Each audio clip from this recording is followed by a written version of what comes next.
UDF ഉയർത്തിയ രാഷ്ട്രീയ deal, അതുമായി ബന്ധപ്പെട്ട ആരോപണങ്ങൾ പൊതുസമൂഹം ഓർക്കുന്നുണ്ടാകും. അതെല്ലാം അവർക്ക് തന്നെ ചേരുന്നതാണ് എന്താണ് ഈ സർക്കാർ അധികാരത്തിൽ വന്നതിന് ശേഷമുള്ള ചുരുങ്ങിയ നാളുകൾ കൊണ്ട് തന്നെ തെളിയിക്കപ്പെട്ടിട്ടുള്ളത്.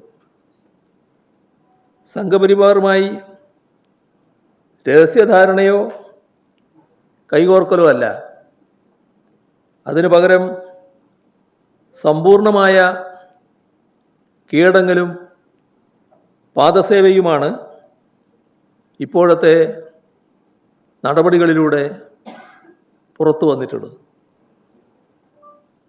ഇവിടെ നേരത്തെ സൂചിപ്പിച്ച വിഭാഗങ്ങളിൽ 2 അമുസ്ലിം അംഗങ്ങളെ നാമനിർദ്ദേശം ചെയ്തില്ല എന്നും മറ്റുമാണ് ഹൈക്കോടതിയിൽ ഉന്നയിക്കപ്പെട്ട പ്രശ്നം.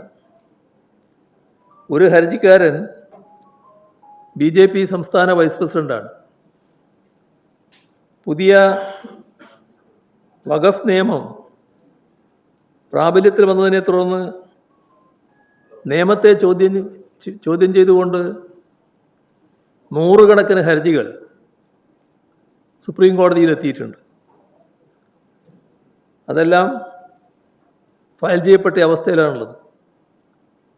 സ്വത്ത് വഖഫ് ചെയ്യുന്നതിലുള്ള നിയന്ത്രണങ്ങൾ കൊണ്ടുവരുന്ന നിയമത്തിലെ ചില ഭാഗങ്ങളാണ് സുപ്രീം കോടതി സ്റ്റേ ചെയ്തത്. അത്തരമൊരു ഇടപെടൽ ഈ നിയമവുമായി ബന്ധപ്പെട്ട് സുപ്രീം കോടതിയുടെ ഭാഗത്ത് നിന്ന് ഉണ്ടായിട്ടുണ്ട്. എന്നാൽ മറ്റു കാര്യങ്ങൾ, അമുസ്ലിങ്ങളെ വഖഫ് ബോർഡിൽ നിയമിക്കുന്നതുൾപ്പെടെയുള്ള വ്യവസ്ഥകൾ ചോദ്യം ചെയ്തുകൊണ്ടുള്ള ഹർജികളുണ്ട്. ആ ഹർജികളുടെ കൂട്ടത്തിൽ ഇന്ത്യൻ യൂണിയൻ മുസ്ലിം ലീഗും സുപ്രീം കോടതിയിൽ കേസ് ഫയൽ ചെയ്തിട്ടുണ്ട്. ഈ അമുസ്ലിങ്ങളെ ഉൾപ്പെടുത്തുന്നതിനെ ചോദ്യം ചെയ്യുന്നത് IUML-ൻ്റെ ഹർജിയുടെ ഭാഗമായി കാണാൻ കഴിയും. ഏറ്റവും രസാവഹമായ കാര്യം, ലീഗിൻ്റെ മന്ത്രിയാണ് വഖഫ് വകുപ്പിൻ്റെ ചുമതലയുള്ള മന്ത്രി. ആ ചുമതല ഏറ്റെടുത്ത ഉടൻ ലീഗിൻ്റെ പ്രഖ്യാപിത നയത്തിനെതിരായ നിലപാട് സ്വീകരിച്ചതായിട്ടാണ് കാണുന്നത്. ഇത് വ്യക്തിപരമായി ആ മന്ത്രിയുടെ നിലപാടാണ് എന്ന് ഞാൻ കരുതുന്നില്ല. ഇന്ത്യൻ മുസ്ലിം ലീഗിൻ്റെ നിലപാടിൽ മാറ്റം വന്നതിൻ്റെ ഭാഗമായിട്ടായിരിക്കാം ഇത്തരത്തിൽ ഒരു നിലപാട് മന്ത്രി എടുത്തത് എന്ന് മാത്രമേ കരുതാനാവൂ.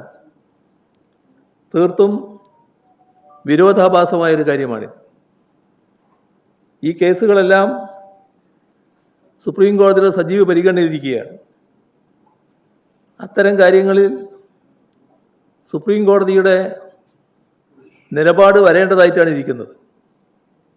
അതെല്ലാം പരിഗണിച്ചുകൊണ്ടാണ് LDF സർക്കാർ കേന്ദ്ര നിയമത്തിനോടുള്ള നയപരമായ എതിർപ്പിനോടൊപ്പം അമുസ്ലിങ്ങളായ അംഗങ്ങളെ കോടതിയുടെ തീർപ്പനുസരിച്ച് ഉൾപ്പെടുത്തുന്ന കാര്യത്തിൽ പിന്നീട് നിലപാടെടുക്കാം എന്ന സമീപനം LDF സർക്കാർ സ്വീകരിക്കാനിടയായത്. രാഷ്ട്രീയമായി നോക്കിയാൽ ഈ നിലപാടിനോട് പ്രതിപക്ഷത്തിരുന്നപ്പോൾ യോജിച്ചവരാണ് UDF. എന്നാൽ ഭരണത്തിൽ വന്ന ശേഷം പൊതുവെ ന്യൂനപക്ഷങ്ങൾക്കും മതനിരപേക്ഷ ചിന്താഗതിക്കാർക്കുമെല്ലാം ആശങ്ക ഉളവാക്കുന്ന വിധത്തിലാണ് ഇവരെ കൂടി, ഈ രണ്ട് അമുസ്ലിങ്ങളെ കൂടി ഉൾപ്പെടുത്താം, അത് ഒഴിവാക്കാൻ പറ്റാത്തതാണ് എന്ന നിലപാട് കോടതിയിൽ UDF ഗവൺമെൻറ് അറിയിക്കുന്നത്. തെരഞ്ഞെടുപ്പിന് മുൻപ് UDF ഉയർത്തിയ രാഷ്ട്രീയ ഡീൽ, അതുമായി ബന്ധപ്പെട്ട ആരോപണങ്ങൾ പൊതുസമൂഹം ഓർക്കുന്നുണ്ടാകും. അതെല്ലാം അവർക്ക് തന്നെ ചേരുന്നതാണ് എന്നതാണ് ഈ സർക്കാർ അധികാരത്തിൽ വന്നതിന് ശേഷമുള്ള ചുരുങ്ങിയ നാളുകൾ കൊണ്ട് തന്നെ തെളിയിക്കപ്പെട്ടിട്ടുള്ളത്. സംഘപരിവാറുമായി രഹസ്യധാരണയോ കൈകോർക്കലോ അല്ല, അതിനു പകരം സമ്പൂർണമായ കീഴടങ്ങലും പാദസേവയുമാണ് ഇപ്പോഴത്തെ നടപടികളിലൂടെ പുറത്തു വന്നിട്ടുള്ളത്.